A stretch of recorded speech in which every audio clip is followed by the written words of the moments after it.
Trump's America is not an aberration to Western civilization, but rather a culmination thereof. This may sound like an extreme claim, I acknowledge. And please do not throw objects just yet. Allow me to make my case.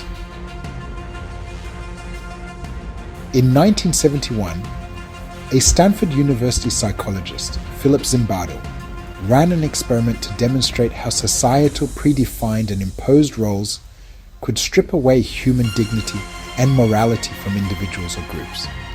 Zimbardo set up a fake correctional facility in the basement of Stanford University. He then recruited participants by advertising in a local newspaper and offered to pay a modest daily fee for participation. He selected 24, mostly middle-class white males, from the 75 applicants.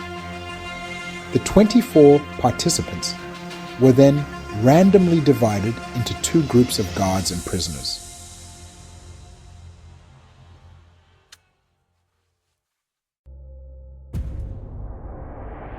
The guards were kitted with military-style uniforms, batons, and eye shades.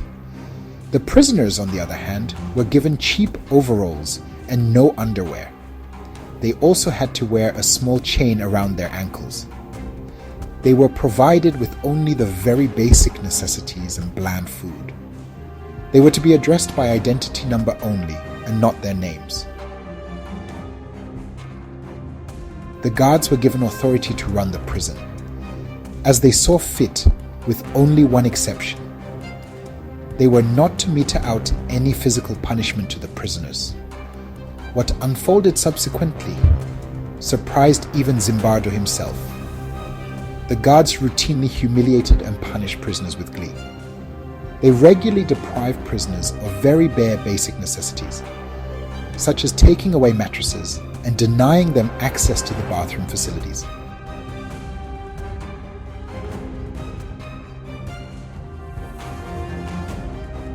Two of the prisoners had to be sent home due to emotional distress.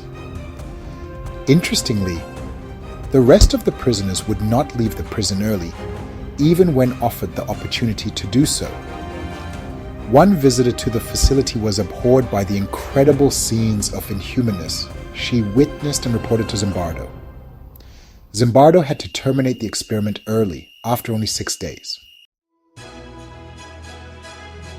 While various elements of this experiment have been heavily criticized from some academic quarters, there is one undeniable reality that the experiment demonstrated. As humankind, we are frighteningly vulnerable to being subsumed by roles and classes that are imposed upon us. Here is the thing. The Western civilization core belief was in its superiority over those that were designated as non-Westerners, which is what we refer to as the Global South today. This core belief became a powerful collective social imaginary that legitimized slavery, colonization, and looting of foreign lands, and rendered its peoples inferior species. Western Christianity also became a handy co-pilot in this social imaginary.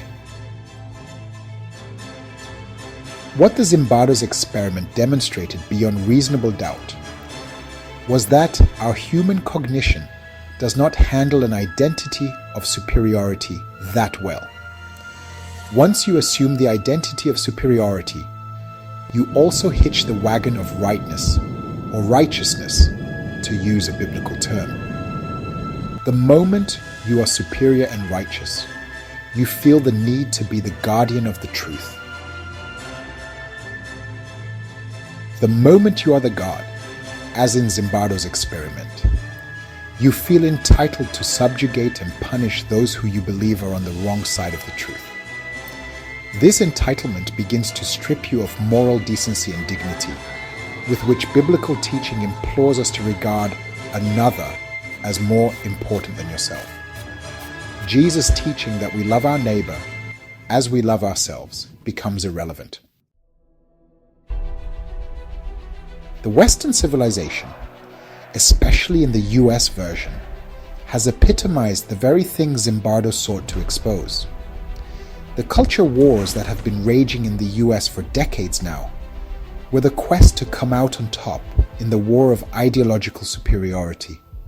To be sure, the same cancer infected Africa's liberation movements and ruling elite.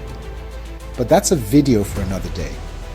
To quote one of the US brightest minds, Jeremy Lent, the author of a brilliant work, The Patterning Instinct, the hope for us lies in recognizing and embracing and not subjugating each other's humanity.